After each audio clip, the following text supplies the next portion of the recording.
Assalamualaikum warahmatullahi wabarakatuh.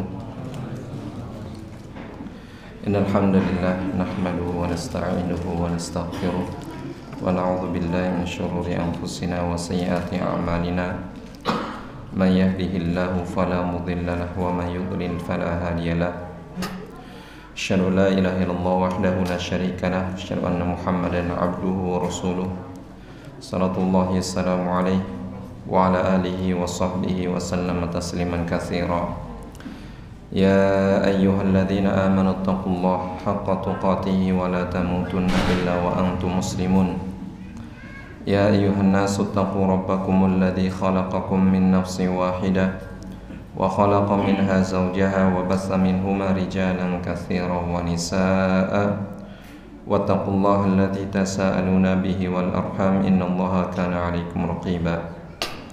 Ya ayyuhalladzina amanu taqullaha wa qulu qawlan sadida yuslih lakum a'malakum wa yaghfir lakum dhunubakum wa man yuti'illaha wa rasulahu faqad faza fawzan 'azima. Amma ba'du fa inna khairal haditsi kitabullah wa khairal hadi hadi Muhammad sallallahu alaihi wasallam wa syarrul umuri muhdatsatuha fa inna kulla muhdatsatin bid'ah wa kulla bid'atin dhalalah. Tsumma amma ba'd. Jamaah sekalian rahimani rahimakumullah. Senantiasa kita bersyukur pada Allah Subhanahu wa taala, memujinya dan memohon pertolongan kepadanya atas segala nikmat yang telah Allah berikan pada kita. Sehingga pada kesempatan kali ini kita masih dipertemukan kembali oleh Allah dalam rangka thalabul ilm, dalam rangka menuntut ilmu, belajar. Kita niatkan kita bermajelis di sini berjam-jam, tidak niatkan ikhlas karena Allah, sehingga nanti apa yang telah kita curahkan dari waktu, pikiran, tenaga dinilai ibadah oleh Allah Subhanahu wa taala. Semoga dengan hadirnya kita di sini sebagai tabungan kita di akhirat kelak. Amin ya rabbal alamin. Salat dan salam semoga selalu tercurah limpahkan pada rasul kita Nabi Allah Muhammad sallallahu alaihi wasallam serta para sahabat, keluarga dan umat yang senantiasa mengikuti ajaran dan sunnah beliau. Jamaah sekalian rahimani rahimakumullah. Kita pada pertemuan bulan lalu sudah mulai awal pembahasan dari kitab Ahadisul Akhlak, hadis-hadis yang berkaitan tentang akhlak yang ditulis oleh beliau Syekh Abdul Razak bin Abdul Muhsin Al-Badr hafizahumullah taala, yang mana pada kesempatan kali ini kita akan melanjutkan kembali sedikit muqaddimah tentang pentingnya belajar sebuah akhlak. Pada pembahasan selanjutnya beliau hafizahullah ta'ala menukil sebuah ucapan dari Al-Hafidh Ibnu Rajab Al-Hambali dalam kitab Jami'ul Ulum wal Hikam dari Abu Muhammad Ibni Abi Zaid Al-Qayrawani, salah satu imam dalam madhab Malikiyah. Dia mengatakan jima'u adabil khairi wa azimmatihi tatafarra'u min arba'ati ahadis. Sesungguhnya kebaikan dan adab serta akhlak itu tercabang dari 4 hadis. Beliau mengatakan bahwasanya ada 4 hadis. Kalau seandainya kita bisa memahami 4 hadis ini dan mengamalkan, maka kita akan bisa dikatakan sebagai orang yang beradab dan berakhlak. Karena 4 hadis ini adalah hadis pokok dalam pembahasan akhlak. 4 hadis ini terdapat dalam kitab Arba'in An-Nawawi. Dan 4 hadis ini yang dimaksudkan oleh Imam Al-Hafidh Ibnu Rajab rahimahullah, yaitu yang pertama, hadis pertama yang merupakan pondasi dari akhlak seseorang.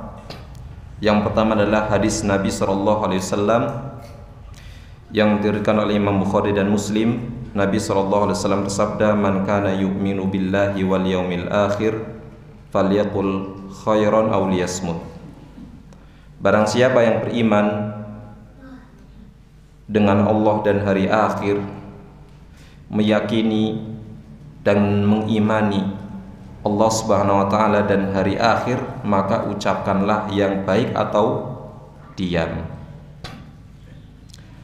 Maka di sini hadis ini mengajarkan kita untuk bisa menjaga lisan kita. Seseorang yang tidak bisa menjaga lisannya tidak dikatakan sebagai orang yang berakhlak. Kalau kita ingin menjadi orang yang memiliki adab, memiliki akhlak yang baik, maka jagalah lisan kita. Yang dimaksud dengan menjaga lisan adalah dhabtuhu wa habsuhu 'anil kalam illa ma kana fi faidah. Yaitu asalnya kita tidak ngomong, tidak berbicara kecuali kalau kita tahu bahwasanya apa yang akan kita ucapkan ini ada faidahnya, ada manfaatnya. Karena beliau mengatakan falyaqul khairan, maka ngomonglah yang baik. Kalau nggak bisa ngomong baik, liyasmut au liyasmut, maka diamlah. Maka beliau mengatakan di sini walihada minal jamil bil muslim an yatafakkara fi kalamihi qabla an yatakallam. Maka seorang muslim yang baik adalah dia akan berpikir dulu sebelum berbicara. Akalnya lebih didahulukan daripada lisannya. Bukan lisannya yang maju dulu baru mikir. Mikir dulu baru ngomong. Jangan ngomong dulu mikir emburi. Kebalik.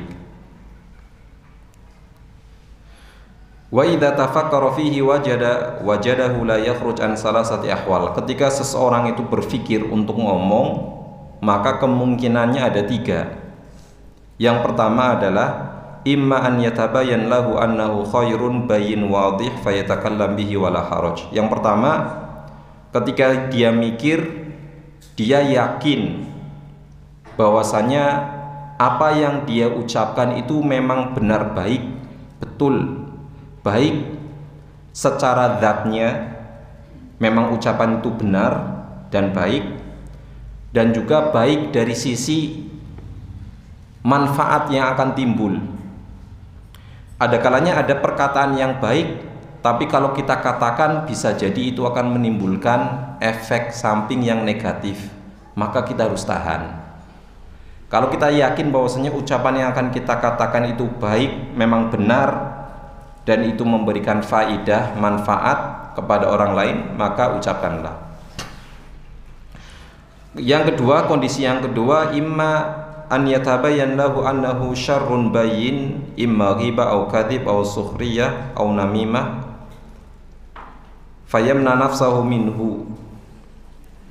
Yang kedua, ada kalanya kita ketika berpikir kita sudah tahu bahwasanya ucapan yang akan kita katakan ini memang jelek, tidak baik, baik karena ucapan kita adalah memiliki maksud ejekan, atau yang kita ucapkan dusta atau ghibah. Kalau yang kita ucapkan secara zatnya, secara ucapannya itu tidak baik, tidak benar, itu dusta. Ada kalanya yang kita ucapkan itu benar, bukan dusta, tapi ternyata mengandung ghibah, ngerasani wong liya, ini juga tidak boleh. Jangan kemudian berpikir sing tak omongna bener, yang saya ucapkan itu benar, fulan itu memang kayak gitu, tapi nggak ada faedahnya, hanya sekedar ngomong itu, hanya sekedar ghibah saja, hanya sekedar ngabisin kopi, menkon ora cepet enteng, hanya sekedar untuk bumbu-bumbu pemanis ketika arisan nongkrong. Daripada orang asing diomongi, ya mending ngomongi wong baik. Meskipun secara zatnya itu benar, jujur memang benar, tapi di situ mengandung membicarakan keburukan orang lain, ghibah, maka ini tidak boleh diucapkan. Atau mengadu domba ataupun hal yang lainnya. Jadi sesuatu yang baik itu dilihat dari dua sisi. Yang pertama zatnya dan dari faedahnya. Yang ketiga, wa imma an yakuna mushtabihan alaih, ya la yadri hal huwa khairun am syarrun. Ada kalanya apa yang akan kita ucapkan kita masih bingung, ke jane bener apa ora, janjane ke ana manfaatnya apa ora. Kalau memang dia masih bingung ini ada manfaatnya atau tidak, maka kaidahnya adalah diam. Kenapa? Karena kalau kita ngomong sesuatu yang belum jelas benar atau tidak, berarti kita sudah terjatuh dalam perkara syubhat. Dan Nabi SAW pernah mengatakan dalam sebuah hadis riwayat Imam Muslim, beliau mengatakan faman ittaqa syubuhati istabara li dinihi wa irdihi. Barang siapa yang melindungi dirinya dari perkara syubhat, berarti dia telah menjaga agama dan kehormatannya. Kemudian hadis yang lain, hadis riwayat Imam At-Tirmidzi dan Imam An-Nasa'i yang disahihkan oleh Syekh Albani, Nabi SAW mengatakan da' ma yaribuka ila ma la yaribuk. Tinggalkan perkara yang meragukan dan berpalinglah kepada perkara yang yakin. Kalau ragu, tinggalkan. Ya nek ternyata bener, kalau ternyata salah, nek kadung wis diucapkan ternyata salah, itu repot. Tapi kalau belum diucapkan masih aman. Karena kalau sebuah ucapan belum keluar dari lisan masih bisa kita kuasai. Tapi kalau sebuah perkataan sudah keluar dari lisan kita, ucapan itu yang akan menguasai kita. Makanya beliau mengatakan fahadha asasun la budda minhu fi babil akhlak. Menjaga lisan ini adalah pondasi yang utama dalam pembahasan masalah akhlak. Orang yang dermawan misalnya, suka memberi, suka membantu, suka nolong orang, tapi lisannya tidak bisa dijaga, orang juga madan bebeh. Tangannya nyoh tapi lisannya itu menyakiti, itu juga nanti akan bahkan bisa merusak infak ataupun sedekah ataupun zakat yang dia berikan.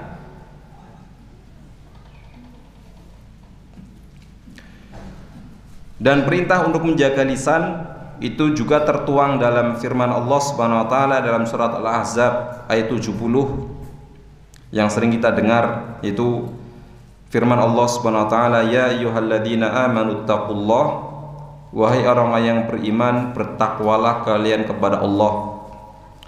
Apa salah satu bentuk takwa kita kepada Allah? Wa qulu qawlan sadida, ucapkanlah perkataan yang benar, sadid, yang benar, yang jujur. Kemudian dalam sebuah hadis Nabi SAW juga pernah mengingatkan kita tentang bahaya lisan. Selain ketika seseorang kalau tidak bisa menjaga lisannya, dia bukan termasuk orang yang berakhlak, orang tersebut juga bisa berbahaya, membahayakan dirinya sendiri. Sebagaimana Nabi SAW bersabda dalam hadis riwayat Imam At-Tirmidzi dan Ibnu Majah yang disahihkan oleh Syekh Albani, beliau mengatakan sakilatka ummuk ya Mu'ad. Beliau mengatakan kepada Mu'ad Ibni Jabal radhiyallahu taala anhu, sakilatka ummuk ya Mu'ad, wa hal yakubbun nasa fin nari aw ala wujuhim aw ala manakhirihim illa hasaidu alsinatihim. Wahai Mu'ad, tidaklah seorang manusia masuk ke dalam neraka dalam posisi kepalanya di bawah atau tengkuknya, posisi tengkuknya di bawah, jadi terjun masuk nerakanya bukan orang loncat kakinya dulu, enggak, tapi kebalik kepalanya yang di bawah. Kenapa ketika orang tersebut masuk ke dalam neraka dalam posisinya seperti itu, kepalanya di bawah? Karena dia tidak bisa menjaga lisannya. Maka termasuk pondasi dari akhlak itu adalah seseorang menjaga lisannya. Kemudian yang kedua, hadis yang kedua, itu hadis yang pertama. Hadis yang kedua, hadis yang merupakan pondasi dalam akhlak seseorang adalah hadis Nabi SAW yang diriwayatkan oleh Imam At-Tirmidzi dan Imam Ibnu Majah. Nabi SAW bersabda, min husni islamil mar'i tarkuhu ma la ya'nih.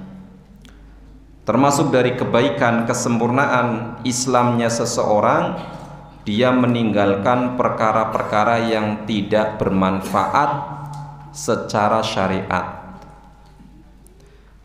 Meninggalkan perkara yang tidak penting, meninggalkan perkara-perkara yang tidak ada faedahnya secara syariat.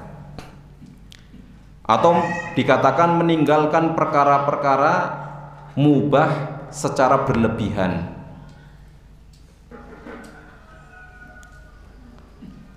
Misal seseorang punya sepeda motor, hukumnya apa? Mubah, boleh. Apalagi diniatkan untuk kajian, diniatkan untuk mencari nafkah, bisa menjadi sebuah ibadah. Tapi nek aben tahun tuku motor, ngoleksi motor, garasinya penuh dengan motor, dari motor tahun 30 misalnya sampai tahun 2020 dituku kabeh. Nggo ngapa? Cuma nggo pajangan. Kalau buat jual beli ya nggak apa-apa. Tapi kalau hanya sekedar pamer, kemudian masuk di YouTube untuk koleksi dan sebagainya, tidak ada manfaatnya. Kalau seandainya itu diwakafkan, itu akan lebih bermanfaat. Maka perkara yang seperti ini adalah fuduli dalam bahasa kita. Fuduli, perkara yang berlebihan, yang asalnya mubah menjadi berlebihan. Maka seorang muslim yang baik, yang berakhlak, harusnya tidak melakukan hal-hal seperti ini.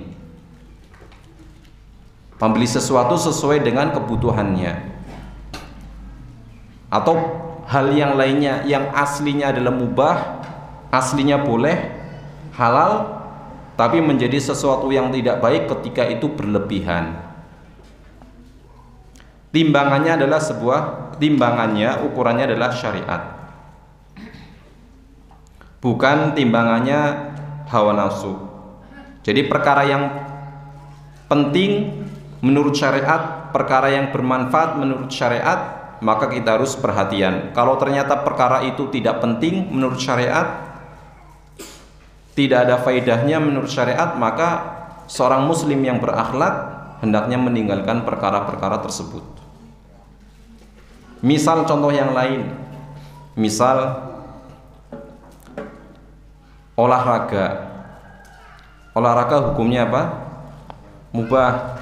Ada kalanya suatu sunnah kalau memang itu adalah dalam rangka untuk jihad, persiapan jihad. Ada kalanya kalau diniatkan untuk supaya tubuhnya sehat, agar semangat dalam ibadah, menjadi suatu hal yang mendapatkan pahala. Tapi kalau olahraganya berlebihan, bar isya badminton nganti subuh, misal bal-balan tengah wengi sampai subuh, melakukan tindakan yang aslinya mubah tapi berlebihan, itu merupakan tanda seseorang yang tidak berakhlak. Maka termasuk kebaikan keislaman seseorang adalah tarkuhu ma la ya'ni, meninggalkan sesuatu yang tidak ada faedahnya. Tapi takarannya itu adalah dalam syariat. Ada kalanya hal-hal yang penting kemudian dianggap oleh orang lain sebagai hal yang tidak penting. Tidak boleh menjadikan hawa nafsunya sebagai takaran. Misalnya ada orang diajak pengajian, ayo mas makat kajian nang di nang kana uslah ora penting.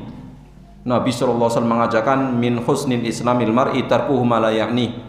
Menurutku ki kajian nang kana ora penting. Berarti ora usah mangkat mending bal-balan baik misal. Jadi takarannya penting atau tidak penting adalah dilihat dari mikyar ataupun dari timbangan syariat. Kemudian hadis yang ketiga, hadis yang merupakan pondasi akhlak seorang muslim. Hadis yang ketiga adalah hadis Nabi SAW ketika beliau memberikan nasihat kepada seseorang, la taghdab, janganlah engkau marah. Janganlah engkau marah. Di sini menunjukkan bahwasanya seseorang yang bisa menahan dirinya ketika marah adalah merupakan tanda bahwasanya dia termasuk orang yang berakhlak. Karena seseorang yang marah kemudian dia melampiaskan marah tersebut dengan ucapan dan perbuatan, maka yang akan timbul adalah keburukan yang lebih parah daripada kalau seandainya dia diam. Menahan diri ketika marah itu merupakan tanda seseorang yang memiliki akhlak. Bahkan salah seorang pernah mengatakan, dikatakan al-ghadabu awwaluhu junun wa akhiruhu nadam. Marah itu awalnya adalah seperti orang gila dan akhirnya yang terjadi hanya penyesalan. Orang yang lagi marah itu dia tidak bisa berpikir dengan tenang, tidak bisa menimbang mana yang baik mana yang buruk, layaknya seperti orang yang gila. Kalau sudah dia tidak mau menimbang, tidak mau menenangkan diri, bahkan melampiaskan rasa marahnya dengan ucapan atau perbuatan, sudah bisa dipastikan dia akan menyesal setelah itu. Setelah marahnya reda, kemudian dia duduk, mikir, baru dia nyesel. Makanya dikatakan seperti itu, al-ghadabu awwaluhu junun wa akhiruhu nadam. Maka Nabi SAW mengajarkan pada kita bahwasanya seorang yang kuat itu bukanlah seorang yang bisa menang dalam gulat. Sebagaimana dalam sebuah hadis Nabi SAW pernah mengatakan fima ma'na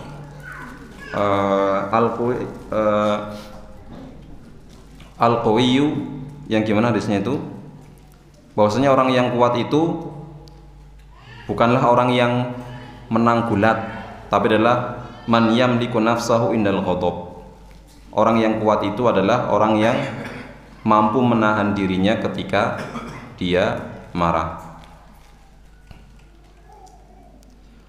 Dan beliau sallallahu alaihi wasallam mengajarkan kepada kita bagaimana cara mengatasi menahan diri apabila kita sedang marah.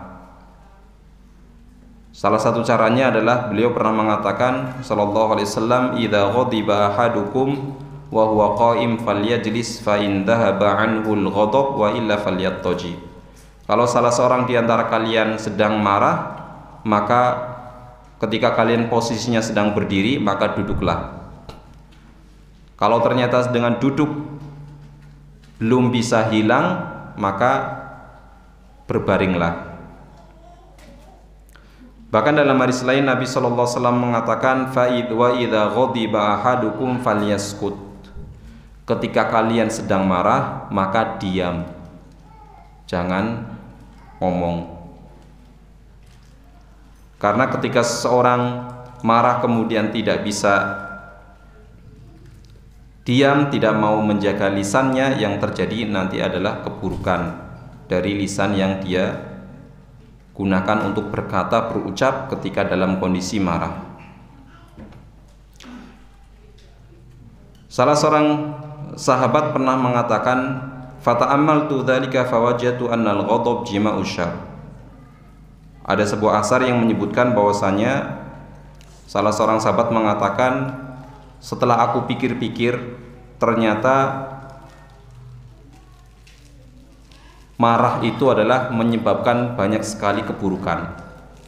Banyak di antara keburukan itu sumbernya berasal dari rasa marah. Kalau orang sudah marah dan tidak bisa menjaga dirinya, maka akan menimbulkan perkara keburukan yang lainnya. Kemudian yang keempat, hadis yang menerangkan tentang pokok atau pondasi dari sebuah akhlak adalah hadis Nabi sallallahu alaihi wasallam, la yu'minu ahadukum hatta yuhibba li akhihi ma yuhibbu li nafsihi. Tidaklah sempurna keimanan seseorang di antara kalian sampai dia mencintai untuk saudaranya sebagaimana dia mencintai untuk dirinya sendiri. Dan ini merupakan dianggap sebagai sebuah hadis yang merupakan pokok dari bab akhlak. Bi an yakuna sadrul mar'i saliman la yakunu fi ghillun aw hiqdun. Maksudnya adalah, maksud dari hadis ini, hendaklah seorang muslim yang berakhlak itu dalam hatinya tidak ada rasa dendam, tidak ada rasa dengki, tidak ada rasa hasad kepada saudaranya sesama muslim. Bahkan salah satu doa yang dipanjatkan para ulama soleh, orang-orang soleh setelah kaum muhajirin dan ansor, sebagaimana dalam surat Al-Hasyr ayat 10, Allah Subhanahu wa taala berfirman, "Wala taj'al fi qulubina ghillan lil ladzina amanu." Wahai Rabb kami, janganlah Engkau jadikan di dalam hati-hati kami rasa cemburu, rasa dengki, rasa dendam kepada orang-orang yang beriman sebelum kami. Fasalamatu sadri, hati yang bersih dari sifat dengki dan iri dan dendam kepada sesama kaum muslimin, itu merupakan tanda kesempurnaan akhlak seseorang. Dan ini kadang yang suatu hal yang kadang kita merasakan kesulitan. Kita memberikan sesuatu kepada saudara kita, sesuatu yang kita cintai. Berbuat kepada saudara kita sesuatu yang kita cintai bagi diri kita. Kita itu pengennya orang lain berbuat baik kepada kita, tapi kitanya sendiri tidak mau berbuat baik kepada orang lain. Dan hati yang bersih dari rasa dengki dan iri dan hasad kepada saudara kita sesama muslim, itu merupakan tanda, selain tanda bahwasanya dia termasuk orang yang berakhlak, dan itu akan menjadikan jawarihnya, anggota tubuhnya yang lain akan menjadi baik. Hal itu sebagaimana Nabi SAW pernah mengatakan, ala wa inna fil jasadil mudghah idza salahat salahal jasadu kullu wa idza fasadat fasadal jasadu kullu ala wahyil qalb. Sesungguhnya dalam jiwa, dalam tubuh kita ada segumpal daging. Apabila daging itu lurus, benar, maka seluruh anggota tubuh juga akan menjadi baik. Tapi kalau rusak, maka anggota tubuh yang lain juga rusak. Yang dimaksud adalah hati seseorang. Seorang yang hatinya bersih dari rasa dengki, iri, hasad kepada sesama muslim, maka akan menjadikan amal solehnya akan lebih mudah, akan dimudahkan oleh Allah dalam beramal soleh. Maka memperbaiki hati, memperbaiki niat, itulah perkara yang sangat ditekankan. Dan orang yang bersungguh-sungguh untuk memperbaiki niatnya, untuk memperbaiki hatinya, akan diberikan petunjuk oleh Allah Subhanahu wa taala. Allah Subhanahu wa taala berfirman dalam surat Al-Ankabut ayat 69, "Walladzina jahadu fina lanahdiyannahum subulana." Dan orang-orang yang mau bermujahadah, bersungguh-sungguh di jalan kami, niscaya kami akan memberikan hidayah kepada mereka. Dan Nabi SAW bersabda, innamal ilmu bitta'allum. Ilmu itu didapat dengan belajar. Ilmu itu didapat dengan cara belajar, bukan semedi atau menunggu wahyu atau yang lainnya. Wa innamal hilmu bitahallum, adapun akhlak yang baik didapat dengan cara tadrib, dengan cara latihan. Jadi selain kita memperbaiki hati kita, membersihkan hati kita dari sifat iri, dengki, hasad dan lain sebagainya, agar kita bisa menjadi seorang yang memiliki akhlak yang baik, kita harus melatih diri kita agar bisa menjadi orang yang baik. Karena orang menjadi orang baik adalah butuh latihan, bukan lahir langsung jadi orang baik, ada latihannya. Yang pertama, beliau Nabi SAW mengedepankan dengan ilmu. Innamal ilmu bita'allum, ilmu tentang akhlak, termasuk di dalamnya ilmu tentang akhlak. Kita tidak bisa tahu mana akhlak yang baik dan buruk kecuali dengan belajar. Setelah belajar dapat ilmunya, apa yang dilakukan? Innamal ilmu bitahallum, akhlak yang baik itu bisa didapatkan dengan cara latihan, melatih, mengaplikasikan, mempraktekkan ilmu yang didapatkan. Kalau dia berusaha untuk menjadi orang baik dan usahanya itu ikhlas karena Allah, maka Allah akan tolong, akan bantu orang itu. Nabi SAW mengatakan kelanjutan hadisnya, man yataharral khaira yu'tahu, barang siapa yang bersungguh-sungguh berusaha untuk mendapatkan sebuah kebaikan, maka Allah akan berikan kebaikan itu.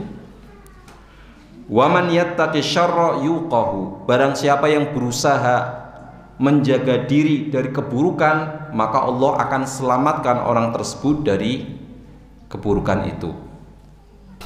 Jadi tahapannya pertama adalah belajar tentang akhlak, kemudian mempraktekkan dengan niat yang baik dan berusaha, maka Allah akan mudahkan kita mendapatkan kebaikan dan dijauhkan dari keburukan. Dan tidak lupa dan jangan lupa untuk senantiasa berdoa kepada Allah Subhanahu wa taala.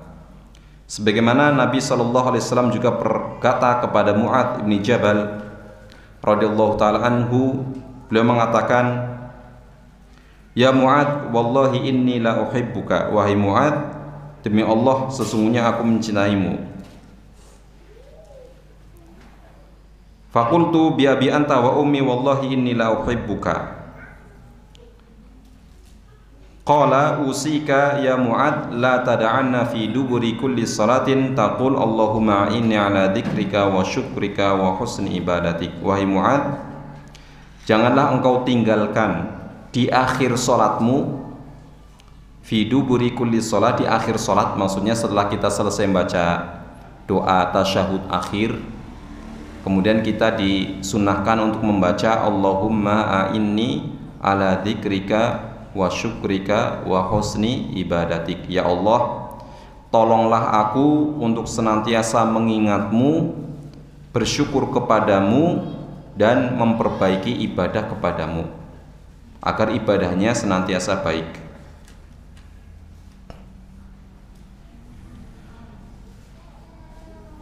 Kemudian dalam hadis yang lain, Nabi SAW juga pernah bersabda, atuhibbuna ayyuhan nas an tajtahidu fi du'a. Wahai manusia, tidakkah kalian merasa senang kalau seandainya kalian bersungguh-sungguh dalam berdoa? Maka para sahabat mengatakan, ya wahai Rasulullah. Maka beliau mengatakan, ucapkanlah Allahumma inna ala dzikrika wa syukrika wa husni ibadatik, agar kita bisa bersungguh-sungguh dan berhasil dalam usaha yang kita lakukan. Maka ini merupakan salah satu doanya. Ya Allah, bantulah kami untuk senantiasa mengingatmu dan bersyukur padamu dan memperbaiki ibadah kepadamu. Dan doa ini juga secara makna sebagaimana dikatakan oleh penulis hafizahullah ta'ala, bahwasanya doa ini juga kalau dilihat secara makna tidak hanya diucapkan di akhir sholat, di luar sholat juga bisa diucapkan doa tersebut. Maka kesimpulannya bahwasanya seorang ketika ingin bermujahadah bersungguh-sungguh agar bisa mendapatkan akhlak yang baik, bagaimana caranya agar dia bisa menjadi orang yang baik akhlaknya? Yang pertama adalah mujahadatuha ala salahin niyya wa salamatiha. Yang pertama adalah dia harus bersungguh-sungguh memperbaiki niatnya harus diperbaiki. Kalau ingin menjadi orang baik, perbaiki dulu niatnya. Dia ingin menjadi orang yang berakhlak, tujuannya apa? Apakah agar dikatakan sebagai orang yang soleh, anak soleh, biar dapat rezekinya lancar? Biasanya orang-orang mengatakan rezekinya wong soleh, rezekinya wong soleh. Berarti sing orang soleh ora oleh rezeki, ya enggak? Sufyan Ats-Tsauri rahimahullah, Imam Sufyan Ats-Tsauri rahimahullah boleh mengatakan, ma'alajtu syai'an ashadda alayya min niyyati innaha taqallabu alayya. Tidak ada sesuatu yang sulit bagiku selain memperbaiki niat. Kenapa? Karena niat hati seseorang itu bolak-balik setiap saat. Kemudian yang kedua, selain pertama agar dia bisa menjadi seorang yang berakhlak, yang pertama adalah memperbaiki niat. Yang kedua adalah mujahadatuha ala ta'allum hadhil akhlaq wal adab wal ifadah min musannafat ahli ilm fi hadzal bab. Yang kedua adalah belajar tentang akhlak dan adab yang bersumber dari buku-buku para ulama. Jadi yang pertama adalah meluruskan niat, yang kedua adalah belajar. Niat abendina niat, tapi orang tahu sinau. Tiap hari hanya niat tapi tidak pernah belajar, ya enggak sampai-sampai. Kemudian setelah belajar, yang ketiga, mujahadatuha ala tatbiq hadhil adab wa tahalli bihadhil akhlaq. Kemudian bersungguh-sungguh untuk mempraktekkan adab dan akhlak yang sudah dia pelajari. Dan seseorang yang berusaha bersungguh-sungguh untuk senantiasa taat kepada Allah, misal dalam hal akhlak, itu termasuk bagian dari mujahid. Dalam sebuah hadis riwayat Imam Ahmad dan Imam At-Tirmidzi dan disahihkan oleh Syekh Al-Albani, Nabi SAW pernah bersabda, al-mujahidu man jahada nafsahu fi ta'atillah. Seorang mujahid, dia adalah orang yang bersungguh-sungguh bermujahadah melawan hawa nafsunya untuk senantiasa taat kepada Allah Subhanahu wa ta'ala.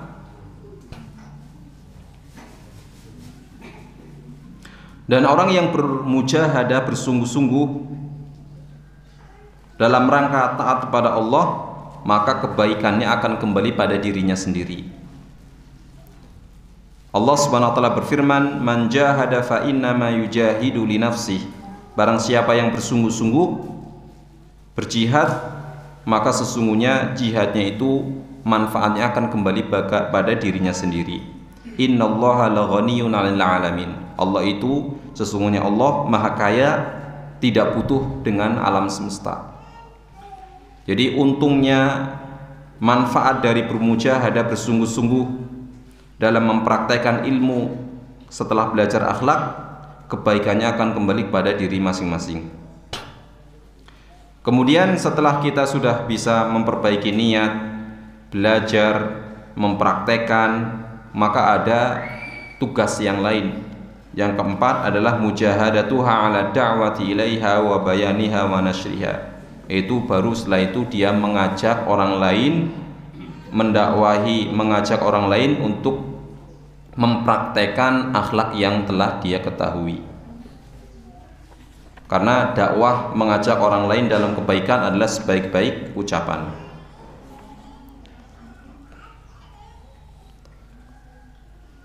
Kemudian tidak lupa juga yang kelima, yaitu mujahadatuha fi dzalika kullihi 'alal isti'anah billah. Maka empat yang tadi, memperbaiki niat, belajar, kemudian mengamalkan, dan mendakwahkan. 4 hal ini jangan lupa harus disertai dengan doa. Ketika ingin memperbaiki niat, ya ada doanya, berdoa memohon pertolongan pada Allah agar niatnya bisa lurus. Ketika belajar juga doa agar ilmu yang dia dapatkan berkah, mendapatkan pahala dari Allah. Ketika mempraktekkan juga harus berdoa agar agar amal ataupun praktek yang dia lakukan ikhlas karena Allah. Ketika berdakwah ngajak orang lain untuk berakhlak baik juga harus doa. Jangan sampai 4 hal ini, 4 tahapan ini meninggalkan Allah Subhanahu wa taala. Jangan menganggap bahwasanya dirinya sudah kuat, sudah hebat, kemudian tidak mau minta tolong pada Allah Subhanahu wa taala. Maka ihris ala ma yanfa'uk wasta'in billah wala ta'jaz. Bersungguh-sungguhlah dalam hal yang bisa mendatangkan manfaat kepadamu. Di sini Nabi SAW mengatakan ihris ala ma yanfa'uk. Bersungguh-sungguhlah kalian untuk melakukan sesuatu yang ada manfaatnya. Termasuk di dalamnya adalah belajar dan mempraktekkan akhlak. Tapi kalau kita sedang melakukan ataupun ingin melakukan perbuatan yang ada manfaat buat kita dunia dan di akhirat, jangan lupa wasta'in billah. Maka jangan lupa mintalah pertolongan kepada Allah Subhanahu wa taala. Kalau sudah minta tolong kepada Allah, wala ta'jaz, jangan lemah. Kalau kita sudah berusaha mau berbuat baik, jangan lupa doa. Kalau sudah doa, jangan sedih. Karena kita sudah minta kepada Rabbul Alamin, penguasa alam semesta, la ta'jaz, jangan lemah, jangan putus asa. Karena engkau telah meminta pertolongan kepada Zat yang menguasai alam semesta. Tidak usah putus asa, maju, Allah akan menolongmu. Karena orang yang bersungguh-sungguh dalam kebaikan, Allah akan berikan. Orang yang bersungguh-sungguh menjaga diri dari keburukan, Allah akan tolong orang tersebut. Dan ini selesai kita muqaddimah dari kitab ini, yaitu berkaitan masalah bab keutamaan akhlak. Karena adab dan akhlak itu adalah lebih banyak hubungannya dengan sesama manusia, sesama hamba. Maka beliau hafizahullah ta'ala, penulis Syekh Abdul Razak hafizahullah, setelah bab pembahasan tentang keutamaan akhlak dan thariqah ataupun cara bagaimana agar bisa menjadi seorang yang berakhlak yang baik, beliau memulai dengan akhlak yang pertama, yaitu akhlak dengan orang yang lebih berhak. Misalnya kita sudah belajar, dapat ilmu keutamaan akhlak, kita jadi ada semangat untuk berbuat baik. Kita sudah tahu bagaimana cara berbuat baik, bagaimana langkah-langkahnya. Terus yang jadi pertanyaan, kita mau prakteknya sama siapa? Dipraktekannya ke siapa dulu nih? Tanggane, anake, kancane, siapa?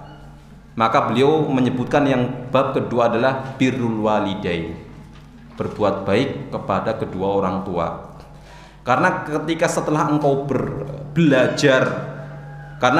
engkau belajar ilmu kebaikan, ilmu syariat, dan engkau tahu itu bermanfaat, yang paling berhak mendapatkan manfaat dari ilmu yang engkau pelajari yang pertama kali adalah kedua orang tuamu. Engkau ingin berbuat baik, berakhlak yang baik, berarti ingin memberikan kebaikan pada orang lain.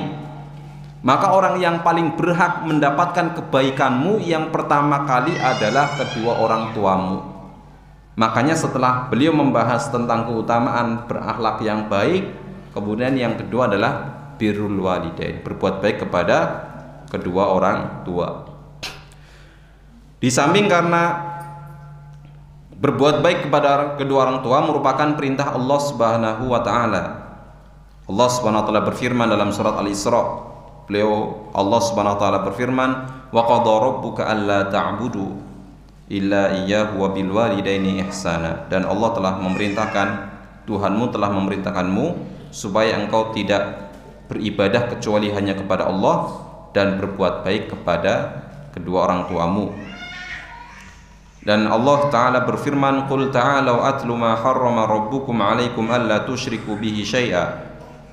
Katakanlah wahai Muhammad kepada mereka, kesinilah aku akan bacakan kepada kalian perkara yang Allah haramkan, yaitu Allah mengharamkan untuk berbuat kesyirikan dan Allah memerintahkan untuk berbuat baik kepada kedua orang tua.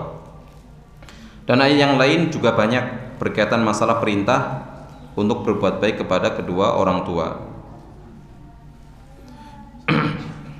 Bahkan di sini sebutkan Syekh Hafizahullah Ta'ala mengatakan bahwasanya Imam Bukhari rahimahullah dalam kitab beliau Al-Adab Al-Mufrad banyak sekali dalam bab-bab kitab tersebut menyebutkan tentang birrul walidain, berbuat baik kepada kedua orang tua, agar seorang itu lebih perhatian dalam masalah itu. Kemudian hadis-hadis yang menyebutkan tentang keutamaan berbuat baik kepada kedua orang tua, diantaranya adalah hadis dari sahabat Abdullah bin Mas'ud radhiyallahu taala anhu yang diriwayatkan oleh Imam Bukhari dan Muslim. Beliau pernah menceritakan mengatakan sa'altu Nabiyya sallallahu alaihi wasallam, saya pernah bertanya kepada Nabi sallallahu alaihi wasallam, ayyul amali ahabbu ilallah, amalan apa yang lebih dicintai oleh Allah? Beliau tidak bertanya tentang amal yang dicintai, tetapi beliau ingin bertanya amal yang paling dicintai. Kenapa yang ditanyakan yang lebih? Karena biar mendapatkan pahala yang paling banyak. Kalau ingin kebaikan jangan tanggung-tanggung, cari yang paling baik, karena nanti akan mendapatkan pahala yang sangat besar. Maka beliau ketika ditanya tentang amalan apa yang paling dicintai oleh Allah, beliau mengatakan as-salatu ala waqtiha, salat tepat pada waktunya. Maksudnya salat tepat pada waktunya adalah salat di waktunya, jangan salat di luar waktu. Qultu tsumma ai, kemudian apalagi yang derajatnya di bawah salat tepat waktu? Beliau mengatakan tsumma birrul walidain, kemudian berbuat baik kepada kedua orang tua. Qultu tsumma ai tsummal jihadu fisabilillah, kemudian jihad di jalan Allah. Hadza fihi hirsun sahabat, dalam hadis ini menunjukkan semangatnya para sahabat untuk mengetahui amal yang paling baik, amal yang lebih dikedepankan, mana yang lebih utama, agar bisa dilakukan terlebih dahulu. Dan tidak hanya sekedar mengetahui kebaikan, tapi mana yang lebih supaya didahulukan. Karena kadang ada kalanya seseorang itu tahu ini baik, ini baik, ini baik, tapi kemudian bingung, ini kalau saya melakukan waktunya mepet, mana yang lebih dahulu, mana yang lebih utama untuk saya lakukan. Ada perkara-perkara seseorang yang bahkan dikatakan orang yang paham dalam perkara agama, al-faqih. Orang yang faqih itu tidak hanya sekedar tahu mana yang baik, mana yang buruk, tapi orang yang faqih, orang yang paham dengan agama adalah orang yang tahu marotib, orang yang tahu urutan-urutan kebaikan, mana yang lebih baik dan mana yang di bawahnya, termasuk mengetahui mana yang paling besar keburukannya dan mana yang paling ringan, agar nanti ketika suatu saat berbenturan dia akan mengedepankan yang terbaik, atau lebih kalau seandainya harus melakukan sebuah keburukan akan memilih keburukan yang paling ringan. Maka di sini sahabat Abdullah bin Mas'ud radhiyallahu taala anhu menanyakan perkara itu. Bahkan salah satu doa yang pernah dipanjatkan oleh Nabi sallallahu alaihi wasallam, beliau pernah berdoa, wa as'aluka hubbaka wa hubba man yuhibbuka, dan aku memohon padamu ya Allah cintamu dan cinta orang yang mencintaimu, wa hubba amalin yuqarribuni ila hubbika, dan aku memohon kepadamu amalan yang engkau cintai yang bisa mendekatkan kepada dirimu, yang mendekatkan kepada cintamu. Dan hadis ini, hadis Abdullah bin Mas'ud itu menunjukkan bahwasanya yang namanya amal soleh itu marotib, memiliki tingkatan-tingkatan, derajatnya tidak sama.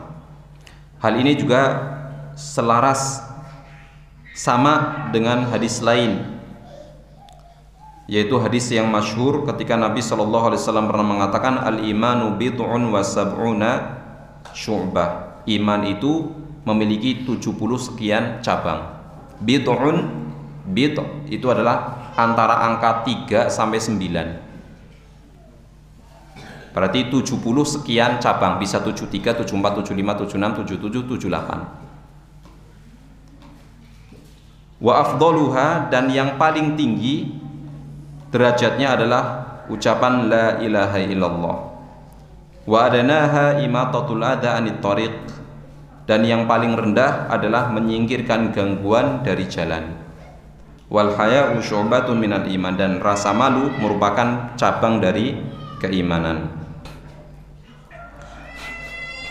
Dan dalam hadis tersebut, kalau kita lihat urutannya, ketika sahabat Abdullah bin Mas'ud bertanya amalan apa yang paling dicintai, Rasulullah menyebutkan yang pertama adalah sholat, yang kedua adalah birrul walidain, yang ketiga adalah jihad. Nabi SAW lebih mengedepankan birrul walidain daripada jihad. Kenapa? Seseorang itu tidak boleh berangkat jihad kecuali setelah mendapatkan ridho dari kedua orang tuanya. Bahkan ada salah seorang sahabat ketika datang kepada Nabi SAW izin mau berjihad, padahal kedua orang tuanya butuh bantuannya, butuh kehadirannya untuk membantu dirinya. Maka Nabi SAW bertanya, laka abawan, apakah engkau memiliki kedua orang tua? Maka orang tersebut mengatakan na'am. Qala fa fihi ma fajahid, maka jihadmu itu adalah dengan berbakti kepada kedua orang tua. Karena kedua orang tua memiliki hak yang besar. Bahkan dalam hadis lain, hadis riwayat Imam At-Tirmidzi, hadis sahih, Nabi SAW bersabda, ridhor rabbi fi ridhol walid wa sakhatur rabbi fi sakhatil walid. Ridhonya Allah itu terdapat pada ridho orang tua, dan murkanya Allah ada dalam murka orang tua. Maka makna hadis tersebut bahwasanya anna man arda walidayhi faqad ardallah, barang siapa yang bisa menjadikan kedua orang tuanya ridho, maka dia berarti telah menjadikan Allah itu ridho. Barang siapa yang menjadikan kedua orang tuanya murka, marah, maka dia itu sama saja membuat Allah itu murka kepadanya. Maka seorang orang tua itu harus kita berusaha untuk mendapatkan ridho dari keduanya, kecuali kalau orang tua itu mengajak kepada perbuatan kemaksiatan. Karena Allah Subhanahu wa taala bersabda, Allah Subhanahu wa taala berfirman, wa in jahadaka ala an tusyrika bima laysa laka bi ilmun fala tuti'huma. Kalau seandainya kedua orang tuamu mengajakmu, memerintahkanmu untuk berbuat syirik kepadaku, maka janganlah taat kepada keduanya. Maka selama apa yang diminta oleh kedua orang tua adalah perkara yang mubah, apalagi sebuah ketaatan, maka kewajiban seorang anak adalah untuk mentaatinya, untuk mendapatkan ridho dari kedua orang tuanya. Kemudian hadis yang lain, yaitu ketika salah seorang sahabat pernah bertanya, ya Rasulullah, man abar? Ya Rasulullah, saya ingin berbuat baik, tapi kepada siapa saya harus berbuat baik? Saya ingin berbuat kebaikan kepada siapa orang yang berhak mendapatkan kebaikan saya? Maka beliau mengatakan, orang yang paling berhak mendapatkan kebaikanmu yang pertama adalah ummuka, ibumu. Thumma man, qala ummuka, qala thumma man, qala thumma ummuka, qala thumma man, thumma abaka, thumma al-aqrab fal-aqrab. Kemudian orang yang siapa lagi yang berhak mendapatkan kebaikan dari diriku? Rasulullah menyebutkan ibumu 3 kali. Kemudian yang keempat adalah bapakmu. Setelah itu kerabat dekatmu yang paling dekat. Diurut yang paling dekat kerabatnya, hubungan kekeluargaan yang paling dekat, manakala yang paling berhak mendapatkan kebaikan kita. Maka dalam hadis ini memberikan perintah agar kita berbuat baik kepada kepada ibu dibanding bapak. Memberikan Nabi SAW mengajarkan kita agar kita lebih banyak perhatian kepada ibu dibanding kepada bapak. Tapi bukan berarti tidak perhatian pada bapak, perhatian juga, tapi perhatian ihtimam kepada ibu lebih besar. Kenapa? Beliau di sini menyebutkan salah satu alasannya adalah li'annal mu'anah wal mukabada wal juhda alladhi hasala lil fi wujudil walad lam yahsul lil ab wala li ghairihi mislu. Karena susah payahnya ibu untuk menjadikan kita ada di dunia ini, usaha yang dikerahkan oleh ibu untuk menjadikan kita ada di dunia ini itu usahanya lebih berat daripada bapak dan tidak bisa digantikan oleh orang lain. Kalau bapaknya nggak mau nafkahi, ada orang lain yang menafkahi. Kalau ibu kita nggak mau hamil, tidak mau mengandung janin kita, apa janinnya dikasihkan orang lain? Ya nggak bisa. Karena kalau kita sudah diciptakan oleh Allah dalam rahim seorang wanita, ya sudah, wanita tersebutlah yang akan menanggung susahnya, akan menanggung capeknya, dan capek ini, susah ini tidak akan bisa diberikan kepada orang lain. Tapi kalau memberikan nafkah, seorang wanita mengandung seorang anak, capek, butuh nafkah. Kalau suaminya nggak bisa ngasih, misalnya waliyadzubillah menceraikan, meninggalkan misalnya, insya Allah ada orang lain yang siap yang akan memberikan bantuan nafkah tersebut. Jadi posisi bapak dalam hal ini bisa digantikan. Tapi kalau posisi ibu bawa janin, dibawa kemana-mana, nggak bisa dititipkan, nyoh titip di situ, nggak bisa. Makanya butuh ihtimam. Kemudian yang lain, karena yang namanya perempuan, ibu itu memang lebih lemah daripada seorang ayah. Biasanya anak itu lebih berani kepada ibu daripada kepada bapak. Iya enggak? Ya. Biasanya ibu, segalak-galaknya ibu, anak biasanya lebih berani, masih berani. Tapi nek galaknya bapak, wis medeni banget. Makanya agar lebih perhatian kepada seorang ibu.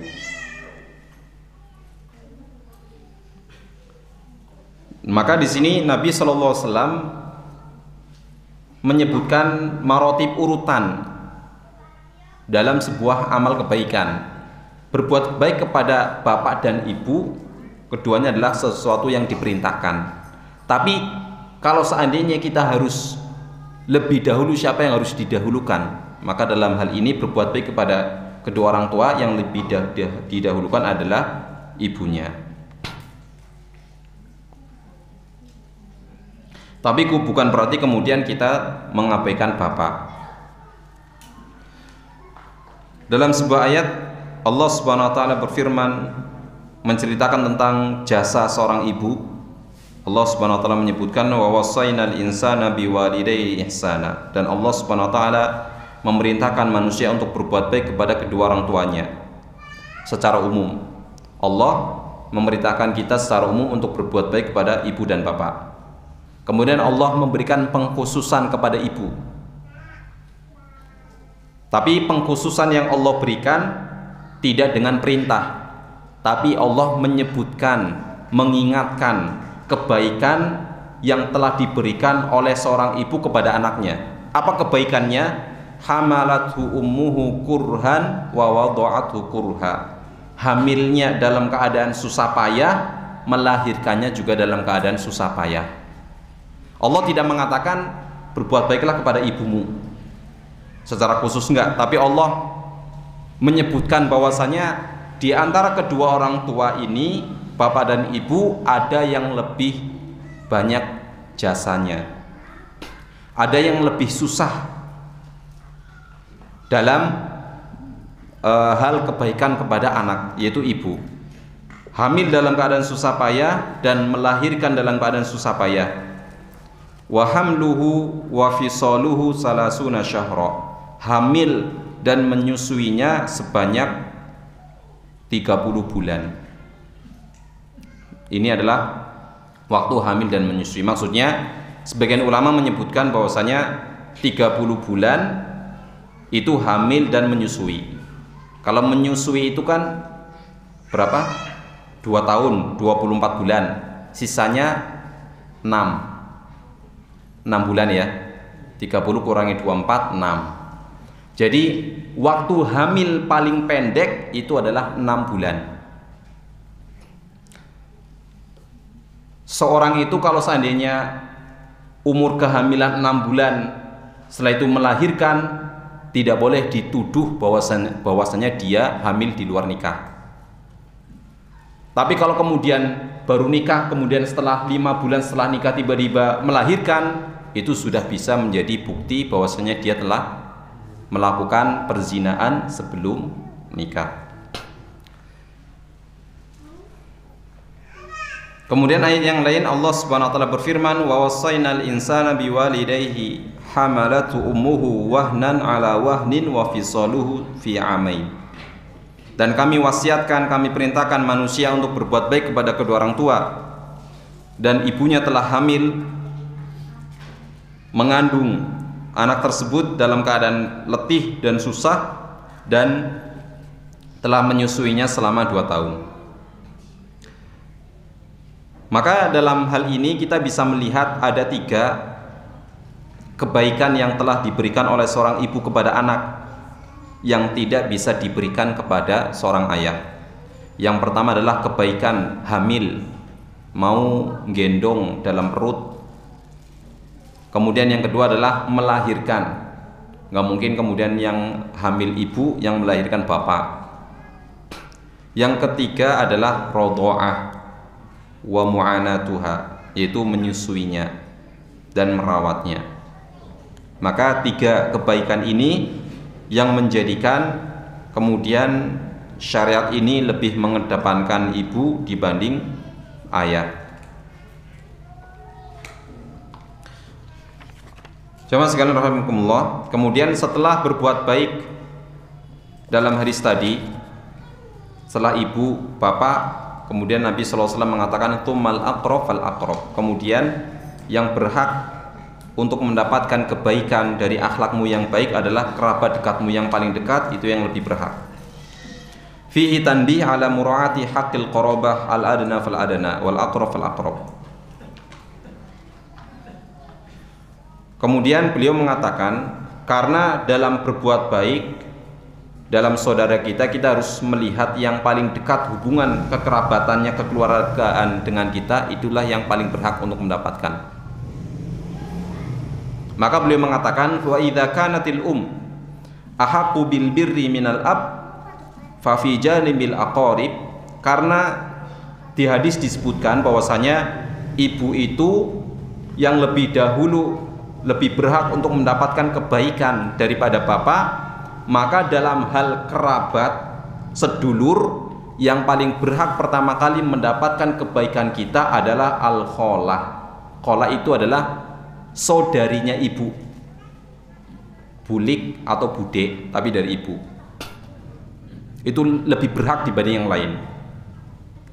Bahkan Nabi, kenapa beliau mengatakan seperti ini? Beliau mengatakan karena hadis Nabi SAW, beliau pernah mengatakan al-kholatu bimanzilatil bulik saudarinya ibu,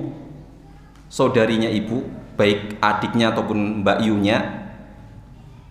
Bulik itu, bulik ataupun budek, saudarinya ibu itu kedudukannya sama dengan ibu. Nabi SAW mengatakan hadis ini adalah ketika suatu saat ketika Hamzah ibnu Abdul Muttalib radhiyallahu ta'ala anhu meninggal, punya anak perempuan.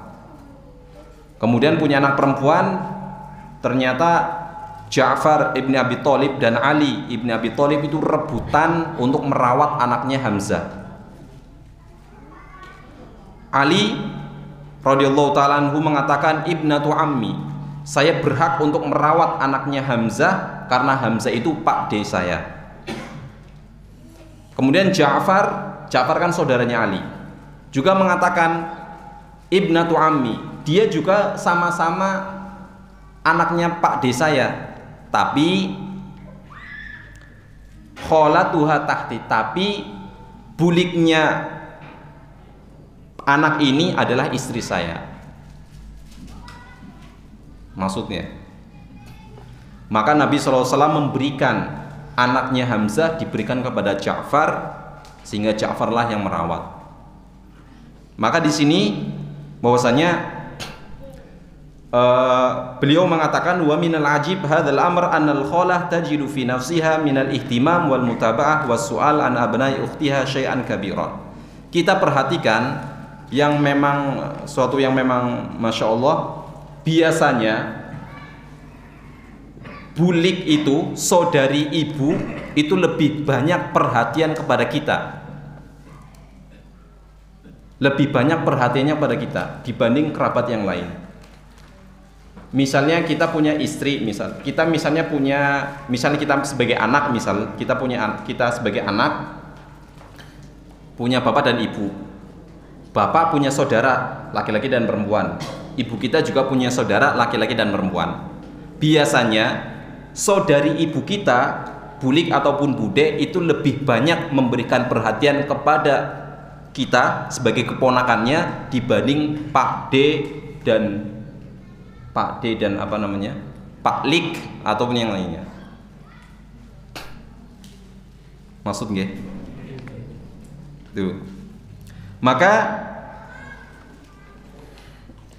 beliau mengatakan wa idza kanat qaribatul maskan minha tabaduluha ta'awun 'alal tarbiyah wal islah. Apalagi kalau seandainya misalnya rumah kita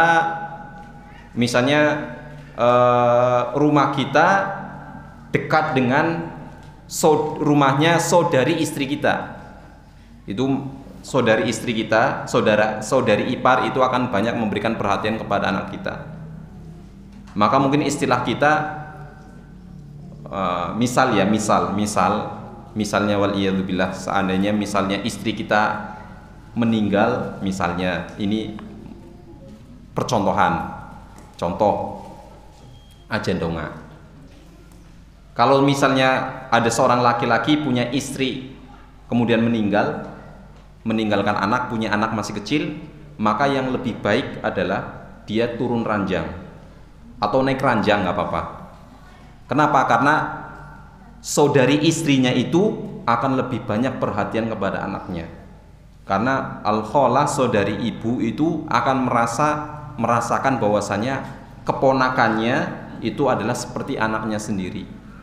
Makanya Nabi SAW mengatakan al-khalatu bimanzilatil Kalau kita punya ibu meninggal dan kita ingin berbuat baik kepada ibu kita, yang paling berhak mendapatkan kebaikan itu adalah saudarinya ibu.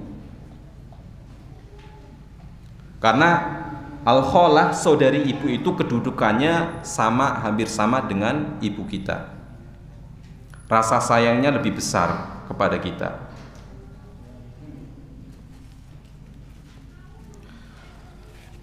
Baik, kemudian kita lanjutkan. Dalam hadis yang lain dari sahabat Abu Hurairah radhiyallahu taala anhu, ata rajulun Nabi Allah sallallahu alaihi wasallam, ada seorang laki-laki datang kepada Nabi sallallahu alaihi wasallam dan berkata, "Ma ta'muruni?" Ya Rasulullah, apa yang akan engkau perintahkan padaku? Beliau mengatakan, "Birra ummak," berbuat baiklah kepada ibumu. Tsumma ada, kemudian bertanya lagi, "Ya Allah, ya Rasulullah, perintahkanlah aku." Maka beliau mengatakan birra ummak. Birra ummak, beliau mengulanginya 3 kali. Berbuat baiklah kepada ibumu, berbuat baiklah pada ibumu. Tsumma yang keempat baru birra abak, berbuat baiklah kepada bapakmu. Ini hadis yang hampir sama dengan yang sebelumnya. Kemudian di sini akan menyebutkan sebuah asar yang disebutkan oleh Imam Bukhari dalam kitab Al-Adab Al-Mufrad yang disahihkan oleh Syalbani dari Atha ibn Yasar, seorang tabi'in, an Ibn Abbas radhiyallahu ta'ala anhuma annahu atahu rajulun. Ibnu Abbas radhiyallahu ta'ala anhuma menceritakan ada seorang laki-laki yang datang kepadanya. faqala inni khatabtu imra'atan fa'abat an tankihani. Wa Ibnu Abbas, sesungguhnya saya pernah melamar seorang wanita tapi lamaran saya ditolak. Wa khatabaha ghairi fa ahabbat an tankihahu. Tapi ternyata ada laki-laki lain melamar wanita tersebut malah diterima. Aku maju ditolak, singkae maju malah diterima. Kesel banget. Mungkin istilah kita cinta ditolak, dukun bertindak. Tapi lebih parah lagi, ini bukan dukun yang main. Beliau orang laki-laki tersebut mengatakan faghirtuhu, saya cemburu. Lebih cemburu lagi kalau ternyata yang nikung adalah temannya. Faghirtuhu 'alaiha faqataltuha. Kemudian karena aku sudah terlalu cemburu, kalau saya bunuh laki-laki itu, bisa jadi wanita tersebut tambah benci kepada saya dan ada laki-laki lain yang datang. Biar masalahnya selesai, menurut dia saya bunuh wanita itu. Masalahnya dianggapnya selesai. Daripada rebutan, mending si direbuti dilangna bae. Kayak kalau kita kan misalnya orang tua itu kalau ada adik kakak rebutan panganan, daripada mau rebutan mending dibuang misalnya. Dikira itu menyelesaikan masalah, padahal tidak. Maka orang tersebut menyesal, dia telah membunuh seorang wanita yang dia cintai tapi ternyata cintanya ditolak. Bahaya. Maka orang tersebut mengatakan, fahal li min taubah, apakah dosa yang saya lakukan itu ada taubatnya? Maka Ibnu Abbas radhiyallahu ta'ala anhu mengatakan, ummuka hayyah, apakah ibumu masih hidup? Maka orang tersebut mengatakan, qala la, enggak, ibu saya sudah tidak ada. Qala tub ilallah wa taqarrab ilaihi mastata'ta. Oh, kalau ibumu enggak ada, maka bertobatlah sungguh-sungguh kepada Allah dan banyaklah mendekatkan diri kepada Allah dengan banyak beramal soleh. Tapi kalau ibumu masih ada, baktimu kepada ibumu itu sudah bisa menutupi dosa yang telah engkau lakukan. Berarti sepemahamannya Ibnu Abbas radhiyallahu ta'ala anhuma, kebaikan, berbuat baik kepada seorang ibu itu bisa menutupi dosa besar, yaitu membunuh.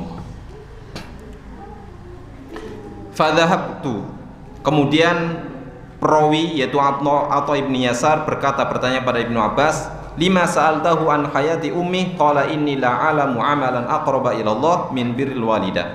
Atha ibni Yasar bertanya kepada sahabat Ibnu Abbas, wahai Ibnu Abbas, ketika orang tersebut bertanya bagaimana cara bertobat dari membunuh, kenapa engkau bertanya tentang ibunya hidup atau tidak? Apa maksudnya? Beliau mengatakan, sesungguhnya Ibnu Abbas radhiyallahu ta'ala anhu mengatakan, sesungguhnya saya tidak tahu ada amalan yang paling dicintai kepada Allah, yang paling bisa mendekatkan diri kepada Allah selain dari berbuat baik kepada ibu. Baik, mungkin cukup sekian pembicaraan kita pada kesempatan kali ini berkaitan masalah al-akhlaq, ahadisul akhlaq. Insyaallah kita akan lanjutkan pada pertemuan berikutnya. Kita berhenti dalam asar Ibnu Abbas radhiyallahu anhu. Mungkin ini yang bisa kita sampaikan. Semoga apa yang disampaikan bisa memberikan manfaat pada kita semuanya. Semoga Allah SWT memudahkan kita untuk bisa mengamalkan ilmu yang kita dapatkan dan bisa menjadikan amal dan ilmu yang kita dapatkan sebagai tabungan kita di akhirat kelak.